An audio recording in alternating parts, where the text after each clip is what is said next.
Hey there, welcome to this week's question and answer with Toby Talks on CFS Health YouTube channel. This week we have a really great question from one of our online members. Toby, this is the email that I got obviously. Toby, how do I help with my symptoms? This lady, I've got the note here, she said she experiences day-to-day symptoms, leg pain, muscle aches and pains, sore throat, dizziness, what else did she say? Dizziness, nausea, and brain fog. She went on to say that, you know, these symptoms seem to affect her a lot more on the bad days, and she feels like she just can't get her head around it. So her question is, how do I deal with symptoms to help move me forward in my recovery? Now, this is a fantastic question. There's probably a lot of you out there who need the answer to this question too. So first of all, you know, symptoms are going to be there until we start to improve our overall health. I talk about this a lot in my online program and also with my clients, is that if we're not working on a holistic you know, program or holistic level, then there's always going to be missing keys to actually, you know, moving forwards in your recovery. But really the question is, how do I deal with my symptoms better? So she's talking from a management point of view. Now, whilst I'm not really that big on management of symptoms, because really at the end of the day, if you're just managing your symptoms, then you're really not moving forwards past that. What you got to remember is, as you get healthy, your symptoms won't be there anyway. I've seen clients literally, you know, their symptoms dissolve within months because they start to do the right things and they start to feel better. So one of the first things my advice would be for this lady, and thank you for emailing me, is, you know, how you react to your symptoms is really important, because if you have a reaction and you react really badly to your symptoms, already that's creating a stress response within your nervous system that's going to say, hey, this is not good for me, and it brings on the alarm bells. And you can probably feel this every time you get muscle pain, you become anxious, or if you get brain fog, you go, what the hell's wrong with me? Why is this happening?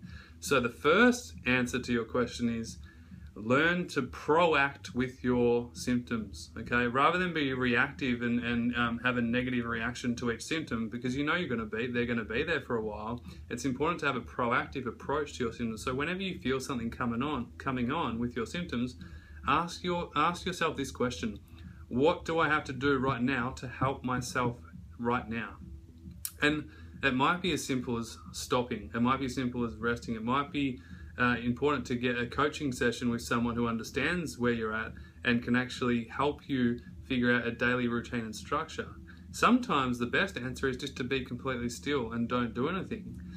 So it's really important. I mean, for instance, if you know, with your management of your muscle pain, what can you do to help improve your muscle pain? Well, we know that gentle stretching can really improve that. We know that elevating your legs against a wall for a minute or two, or even longer, depending on your severity, can really help. But more importantly to this question I want to answer is that, are you causing your symptoms to flare up?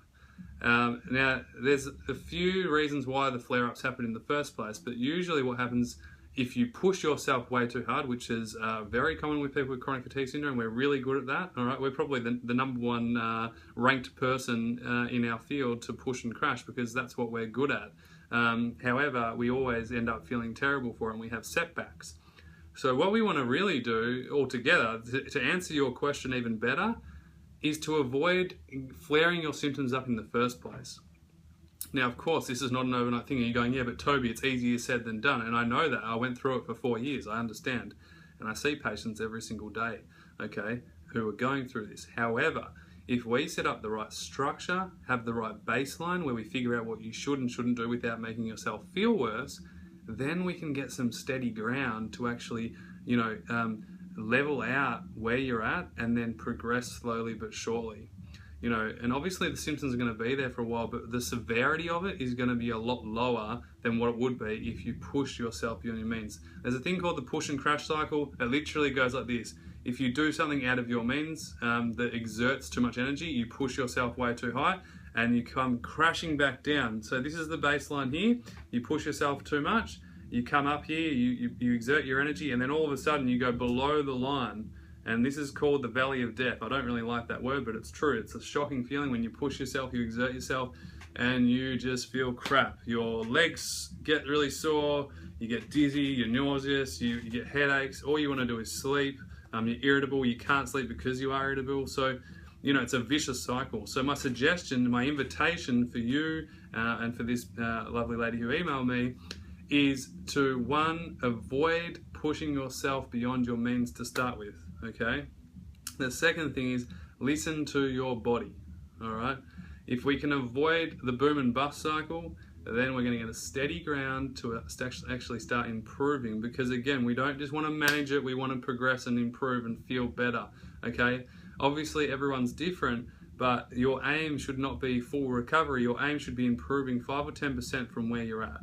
So I really invite you all to make a conscious effort to not overdo it, and you can plan your days out. We have daily planners in the online program. We really help our members to get their heads around where they're at, what they should and shouldn't be doing, and what they can do to help themselves feel good, okay? Remember, symptom management is great and it's really good early days, but long term you can do a hell of a lot more if you focus on your whole health and actually improve your strength and stamina. I hope that helps. That's this week's question and answer. So how do I deal with symptoms? My answer to you is don't overreact, because that's just creating a more stress response. That's creating a sympathetic approach to your problem, which is only going to cause more problems, because sympathetic nervous system is really that flight and fight kind of feeling. We're trying to run away from it. What we want to do is bring on the parasympathetic nervous system, which is the healing state, which is the homeostasis, to actually heal your body and feel good, okay? So try not to panic when you get a symptom. Just put in the right effort, to make sure that you do the right things to dissolve those symptoms as quick as possible. Usually the first answer is rest, the second answer is obviously sleep and nutrition, and the third answer is making sure that you learn from that setback and those flare-ups so you don't have to go through it again. Again, this is not easy. It took me hundreds of times to go through this. I think in 1 year, I think I had like 120 setbacks where there'd be days I'd be in bed and feeling terrible. So again, hopefully you don't have to go through what I do, and this is my job, is to teach you this so you don't have to suffer as hard as I had to on my own for 5 years, okay? So I invite you to take that information, absorb it, digest it, make some notes, and really just start moving forwards in the right direction. We want to think long term, not short term. So short term is, obviously manage your symptoms, but long term is rebuilding your overall strength and stamina and holistic health, so you feel good. So focus on wellness. Don't focus too much on illness, because the more you focus on it, the worse it gets. All right, I can only speak from experience, and I can see this with thousands of patients I've seen over a long period of time. Switch your focus from all the bad stuff to all the good stuff, okay? If your symptoms are a 5 out of 10, that's okay. You should be able to manage a baseline that's suitable for you. And if you're constantly in a flare-up and you always feel your body's really sore and it's not working well, then you need to reassess exactly where you're at. My suggestion is booking with a health professional. We have health coaches here, obviously, who can help you with that. You can go to www.cfshealth.com. Make sure you subscribe to my emails, because every day I write an email that's going to help you move forwards, whether it's physically, emotionally, spiritually, even with your mindset, but I can give you lots of stuff to help you move forwards in your overall health, because if you can't wear it, then don't share it. So obviously I've been through what you're going through. I know how hard it is. My suggestion is try and relax. Bring on a calm approach to your symptoms rather than a reactive, constantly looking for more problems approach. We want to find solutions to our problems and move forwards in the right direction. We want to have a really good positive cycle, not a vicious negative cycle. Hope that helps. I love you all. I really hope that your symptoms start to dissolve and you start to look after yourself and give yourself the love and health it needs, because your body is screaming out for it right now. Look after yourself, make yourself the #1 priority, and I will see you next week. Bye.